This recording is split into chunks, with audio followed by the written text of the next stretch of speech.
Welcome to the show. Come out, step into the light. My name is Alushka. And I'm Tuân. And today, what are we doing today? We will have many stories to share with our guests. So, welcome the guests. Hello. Can you introduce something about yourself to the audience? Yes, hello everyone. My name is Zak Kellerman. I'm... Karelman.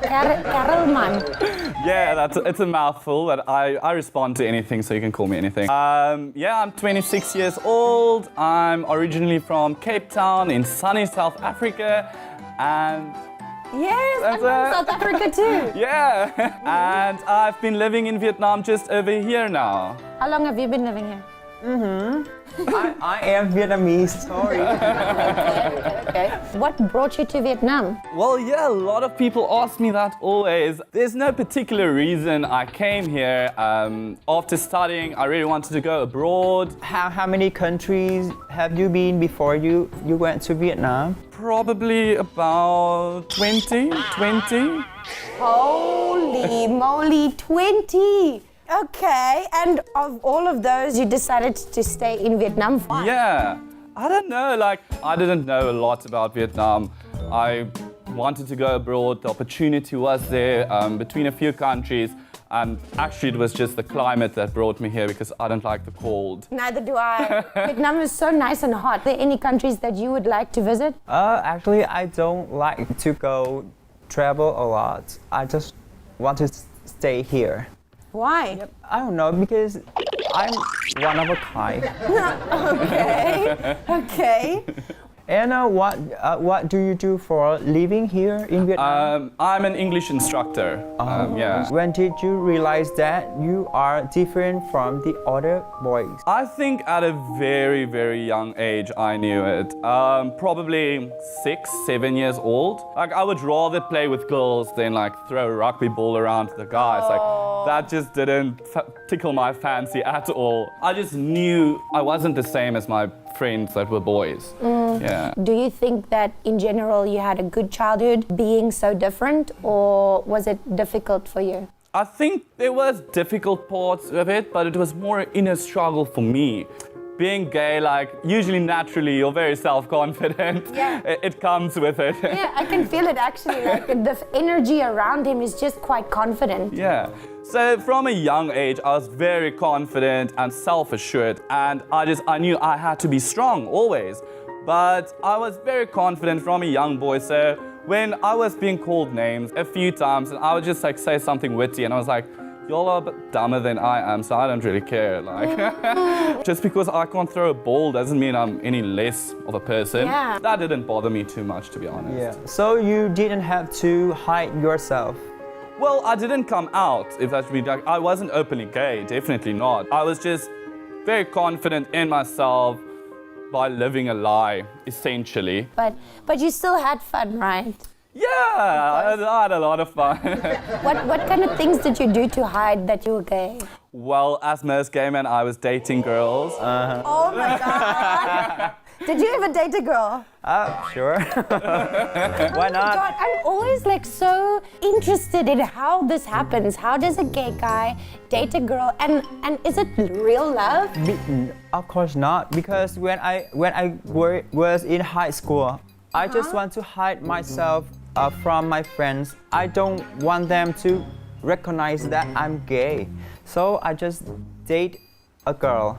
And how do you find that girl? How do you act like you fall in love with that girl? Is it all just a game? What is it? Just hold hand, kiss, and just that. And imagine she's a boy. No, we don't need to. We just close the eyes. I think I've always been very good friends with girls because I identify so well with girls. I was like, oh, your makeup looks so nice. I love that dress, girl. And girls love it. And then you just also a lot of times tumble into it, and the next thing you know, oh, I'm in a relationship with a girl right now. Yeah, I often got that myself, where you are too friendly, all of a sudden you find yourself in a relationship, and you're like, how did this happen? Yeah. You mentioned something about family problems. Can you maybe tell us a little bit more about that? Yes, being gay was always a bit on the side, like on the back. When I was about seven years old, my mum got cancer. And then when I was 8, she passed away from it. And it was really difficult because my dad was a farmer. So now it was this farmer with 2 kids on his hands, like, what do I do? But like, because I was so young, like, it was so long ago, like, it doesn't hurt anymore. But the sad part is like, I wake up some days and I can't remember what my mom looks like. And I have to go look at a photo. I wish I understood more what was going on at the moment. When I was grade 5. Grade 5, that's like 10. maybe 10, 11? My dad married again. Did he handle the death well or not? Well, in great Afrikaans spirit, we didn't handle it at all. Oh yeah, you just kind of put it away. Put it away and let's move forward. But yeah, we didn't get along really well. Well, today I can look, she was just after my dad's money. But she like didn't allow me to see any part of my mom's family for 5 years. Like, Who does that? that was a bad situation we were in. And it just all boiled up. And then when I was grade 10, That's like 16. things are just going up in flames. She was manipulating him, Afrikaans spirit couldn't handle it, and he committed suicide.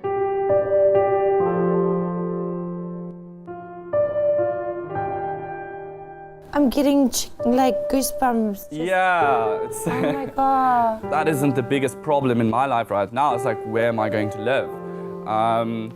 So I was like, the day after he died, my stepmom came to me and she's like, yeah, I can come live with her. She just wants a few rands, like money, and some stuff from the house. And I was like, oh, this is what you are up to.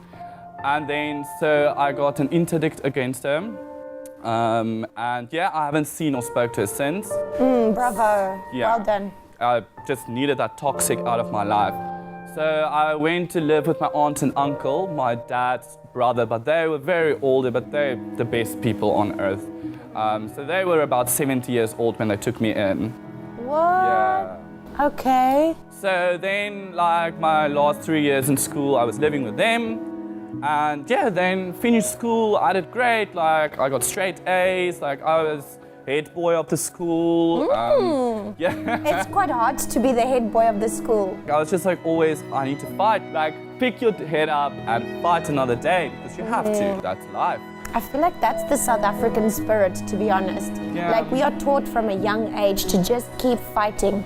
Like, even my mother used to tell me, Alushka, you're not going to go to the doctor if you just have a cough. You fight that cough. You're not going to get medicine. Oh, cool. Really? You have to really look like you're about to die before she'll take you to the hospital. I think it's a good thing, but again, like I said, you need to find that balance, being a fighter and standing up for yourself, but you need to be able to be vulnerable and show you are sad and show you are angry. You have to show that as well, because that is part of the human experience. We usually like to put, I don't know, it's like we just want to bury the bad things and we just want to like not talk about it. We don't want to deal with it and we wait for a perfect time to talk about it, but that perfect time is never in the future. It is actually right now. If you don't deal with it, it becomes so like closed, like you, nobody can open it up anymore. It took me 26 years to get to the point where I know, like, you need to work through these things. You need to talk about it.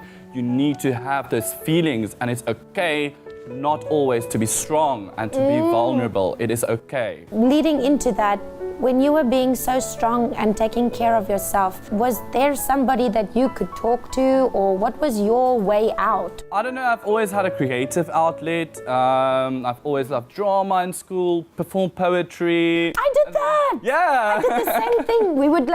We would like stand up and recite poetry, but with Yes. like lots of emotion. And then you get marked on Yes. it. Yeah. And I love doing that. I threw myself into that and into leadership roles in school and stuff. But I don't know, in the back of my head, I just always thought like, oh, it's okay, like, it's okay. I never thought about it like, oh, this is actually like quite heavy stuff I'm going through. Can you tell me a little bit more about coming out and your life in university? I went to university, started studying law. I started it and I really did not like it. In my second year, I dropped out of university. So in that time, that was also around the time I came out. So in my third year, I was just like, my life has gone to shit already. My sister is my closest relative. So it was to her and my friends I had to come out to. Like, those were the big ones. And my sister is so open-minded. Like, I sent her a message and I was like, I need to talk to you.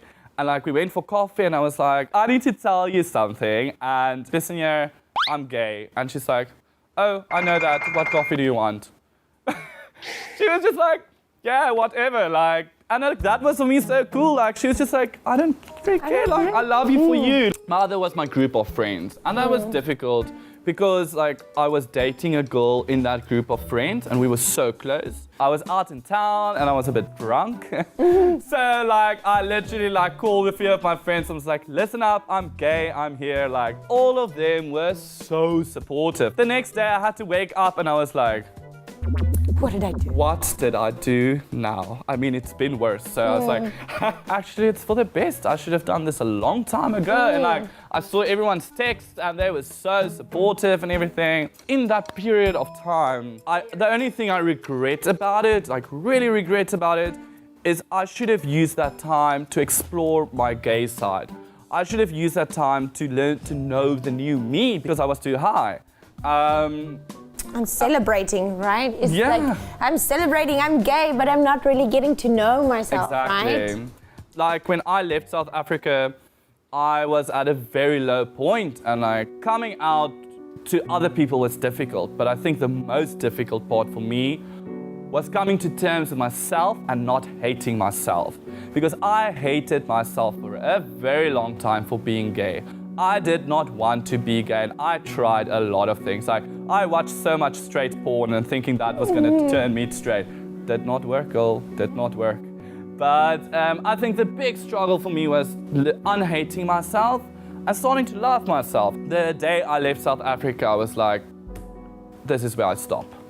I was able to get to know myself and like I was traveling on my own for 6 months and like traveling alone, you spend a lot of time in your own head. Yep. And I did, and it was so good for me, like, and I started to love this new person, like, this proud gay man, and today I can stand here and be proud of it and, like, love myself. It was a very big journey, but it was all worth it, and it was needed to be where I am today. Yeah. I want to cry so much because I feel like exactly like you felt when you left. I feel like I see myself in your message every time you say something like about hating yourself, about having to leave and about being proud of yourself. I feel myself in that adventure too. Yeah. And it's really nice to speak to you. Yeah. Really. Alushka, I can see so many emotions on your face now. Don't look at my face. Makeup. Okay, Zach, I heard that you used to do drag. Drugs or drag? Drag queen. How do you know that? Someone told me. I've actually just started doing it. Oh, no. Yeah. Okay. I'm very surprised you know that. Yes, I've just started doing a bit of drag. It's so much fun. I can imagine it must be so nice. It is. It's very interesting in Vietnam where everything is made for a small girl to try and find clothes for this body. Yeah. I've really started experiencing my feminine side, which I never did before, and it is so cool. Right. Yes, I was down the street the other day and I was like getting fitted for my corset. And like this little Vietnamese lady, she can't speak a word of English, but she was just like lacing me into that corset. Yeah, I've just started doing, so hopefully stage near you. Actually, I've seen drag shows by Gender Funk. Yeah. Gender Funk is one of the events that does drag shows, and the shows are amazing. It's so really high good. power, so like high energy, so like free. Yeah, and it's such a safe space. Like, if I go to a gender funk event, I usually dress up as a girl. Like, don't put makeup on, just a boy in a dress. And like, people don't bat an eye. Like, it's like, yeah, you do you. You do you, boo. And it's great. It's given me like the confidence and the self-empowerment to start doing drag. Yeah.